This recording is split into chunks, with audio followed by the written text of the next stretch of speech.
Hello friends, কেমন আছেন সবাই? চুম্বক দিয়ে তো আমরা সবাই ছোটবেলায় অনেক খেলা করেছি, কিন্তু বড় হয়ে আমরা বুঝতে পারলাম এই খেলনা দিয়ে এখনকার সময় ফ্রিজ, মোটর, রেলওয়ে ইত্যাদি চালানো হচ্ছে। আপনারা শুনে হয়তো অবাক হবেন, এই চুম্বকের সাহায্যে এমআরআইয়ের মতন মেডিকেল ইকুইপমেন্টও চলছে। চুম্বকের খোঁজ কে আর কখন করেছিল তার কোনো আন্দাজ নেই। চুম্বক ন্যাচারালি প্রথম থেকেই প্রকৃতিতে পাওয়া যেত, কিন্তু এখনকার সময় মডার্ন যুগে প্রয়োজন অনুসারে মেটালকে ম্যাগনেটে পরিণত করা হচ্ছে।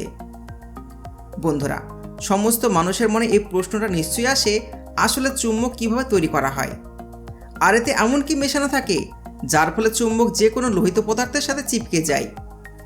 তো আমাদের সাথে ভিডিও শেষ পর্যন্ত অবশ্যই থাকবেন। যদি আমাদের চ্যানেলে নতুন হয়ে থাকেন তাহলে ভিডিওতে এখনই সাবস্ক্রাইব করে পাশের বেল আইকনে ক্লিক অবশ্যই করুন। বড় বড় ফ্যাক্টরিতে আর্টিফিশিয়াল চুম্বক বানানোর জন্য সর্বপ্রথম চুম্বকের সাঁচাতে মাটি ভরা হয়, তারপর মোল্ডকে একটি প্রসেসিং মেশিনের মধ্যে ঢুকিয়ে দেওয়া হয় এবং এটি যখন বাইরে বেরিয়ে আসে তখন এর উপরে ছোট ছোট ডিম্পেলগুলোকে স্মুথ করে নেওয়া হয়। তারপরে মোল্ডিং মেশিনটির ভিতরে নানা ধরনের গ্যাস পাম্প করে দেওয়া হয়, ফলে এই গ্যাস এবং প্রেসারের কারণে এই মাটি একটি শক্ত সাঁচার আকার ধারণ করে নেয়। শুধু একটাই নয়, আলাদা আলাদা আকৃতির সাথে তৈরি করায় এই পদ্ধতি ব্যবহার করা হয়, আর এর সাহায্যে নানা ধরনের আকৃতির চুম্বক তৈরি করা হয়। এবার চুম্বক বানানোর জন্য প্রয়োজন পড়ে মেটালের, আর এটা কোনো সেপারেট একটি মেটাল নয়। শুধুমাত্র লোহাকে গরম করে চুম্বক তৈরি করা যাবে না, সেই জন্য copper, cobalt, sulphur, nickel, pure iron, aluminium আর টাইটেনিয়াম ইত্যাদি ধাতুগুলোকে ছোট ছোট করে একসঙ্গে ইন্ডাকশনে দেওয়া হয় এবং 1600 ডিগ্রি তাপমাত্রায় এগুলি আস্তে আস্তে গলতে শুরু করে এবং ভালোভাবে এটি একে অপরের সাথে মিশে যায়। এবার এই মেটাল গরম হয়ে যে লিকুইড তৈরি হয়ে যায় ওটাকে সাঁচার ভেতরে ঢেলে দেওয়া হয়, আর এরকমটা করার ফলে সাঁচাটি শক্ত করার সময় যে গ্যাস বের করা হয়েছিল সেটি সাঁচার ভেতর থেকে বাইরে বেরোতে শুরু করে।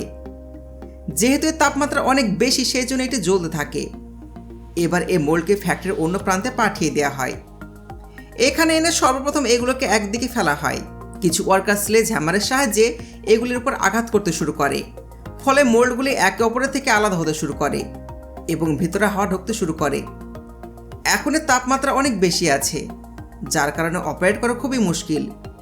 এগুলোকে ঠান্ডা করার জন্য একটি ফ্যানের সামনে রেখে দেওয়া হয় এবং একটি শাবলের সাহায্যে এগুলোকে তুলে একটি ট্রের উপর রাখা হয়, আর এর ভেতর থেকে ছোট ছোট অংশগুলোকে আলাদা করার জন্য একটি ম্যাগনেটের ব্যবহার করা হয়।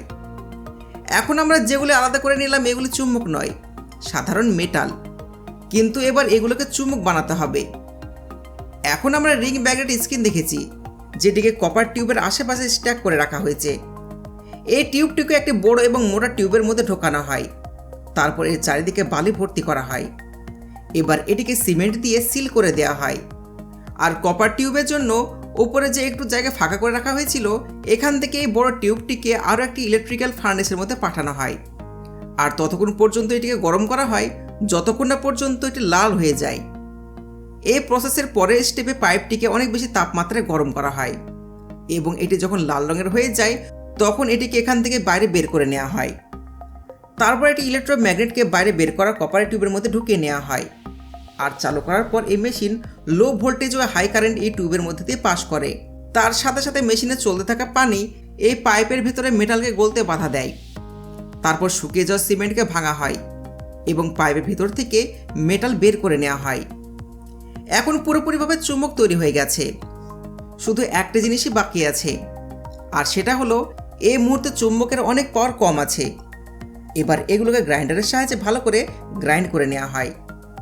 যেমনটা আমি আপনাদের আগে বলেছিলাম, এখন এটা কোনো কাজে আসবে না, সেই জন্য এই চুম্বকগুলোকে একটি মেশিনের মধ্যে ঢোকানো হয়, আর এই মেশিনটি চুম্বকগুলির ভেতর ইলেকট্রোম্যাগনেটিক চার্জ ডেলিভার করে, ফলে দুর্বল ম্যাগনেটের পাওয়ার আস্তে আস্তে বাড়তে শুরু করে।